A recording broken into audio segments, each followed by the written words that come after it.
What is up, everybody? Let's get into last night's Monday Night Raw.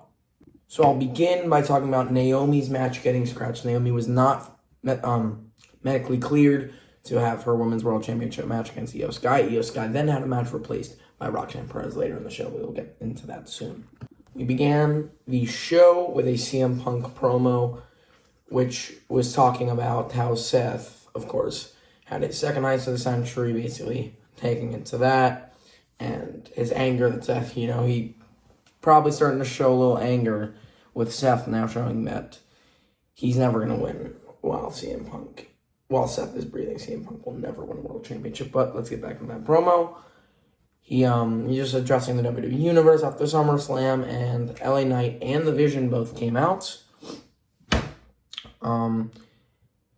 Vision coming to interrupt him. LA Knight taking shots at him because last week, of course, CM Punk DQ'd LA Knight and Seth Rollins match, giving LA Knight the chance possibly to have won the world title. So there's a little bit of beef there, but later comes Adam Pearce, and he announced a match later on in the show. It would be The Vision versus CM Punk and LA Knight in the main event.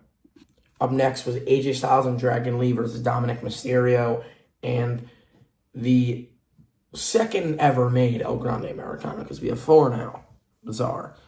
El Grande and Dom pick up the win after El Grande used the little steel plate that's the original El Grande used at WrestleMania on Rey Fenix. He hit a headbutt onto AJ Styles with it, picking up the win. A lot of shenanigans here. I'm loving this El Grande storyline. I want a feud between all 4 El Grandes. I'm loving it. I'd love to keep this going, maybe even into WrestleMania. Up next was a sadly quick match. Sami Zayn versus Russo. I would have loved to see more of this. 2 really solid in-ring competitors. Match started off decent, but was quickly ended with the disqualification by MFT, the greatest faction to ever be assembled. I mean, Talatonga is just probably better than The Undertaker. I mean, Solo is the greatest of all time. I do love Solo. I love you, Solo. I mean it. I actually really do like Solo Sikoa. But, man, they're just horrible. JC Mateo's horrible. Tongalo is horrible. It's just like, I don't know why that was necessary to throw them in there. Get them into a feud with the Wyatt Six, I think, would be better. But Sheamus then comes out and begins the Sheamus and Rusev brawl. I have heard word that likely we're going to be getting a best of 7 series out of these 2 guys, which I don't have a problem with. I said it my first ever Raw review video. I love this feud, and I felt the match was unbelievable. I'm excited to see what WWE has in store for them. Up next was Roxanne Perez versus Eio Sky, and Roxanne picked up the win with the help of Raquel. The match itself was alright, typical Judgment Day type of shenanigans, with Raquel helping Roxanne to pick up the win. It was less of the match that was intriguing me. We had a backstage segment after with Eio Sky and Asuka. At first seemed alright, but then got some tension there between Eio Sky and Asuka. Not something I was all fully expecting to happen in this episode of Monday Night Raw, but I'd be perfectly fine next week seeing them go at it.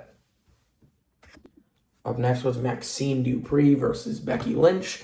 Starting off the match, Maxine Dupree looked very good. Becky does a great job at making the other people in the ring look better. She looked decent, Dupree, but Becky ended up picking the win with a disarm her submission win over Dupree. I just see Becky continuing every week. I think she's going to be here every week, continuing to just defend this title, singles matches, tag matches. I just see Becky being an every week worker. She's amazing. I think she's just going to hold this title into a WrestleMania, a Royal Rumble, and then pass it down to an up-and-coming star. Maybe a Stephanie McIntyre, maybe a Julia, maybe a Lola Vice, maybe a Sol Ruca.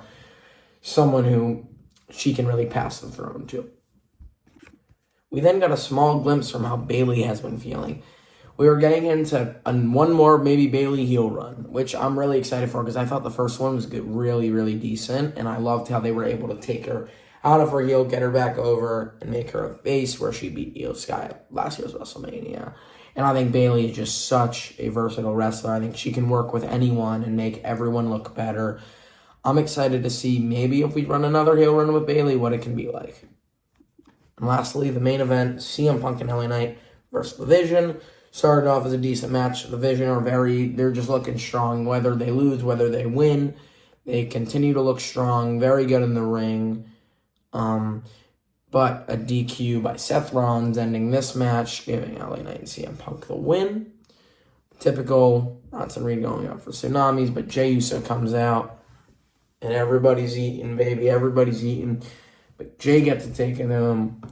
Unanswered OTC chance. Roman's going to be out for a little bit, probably, but from the tsunami last week.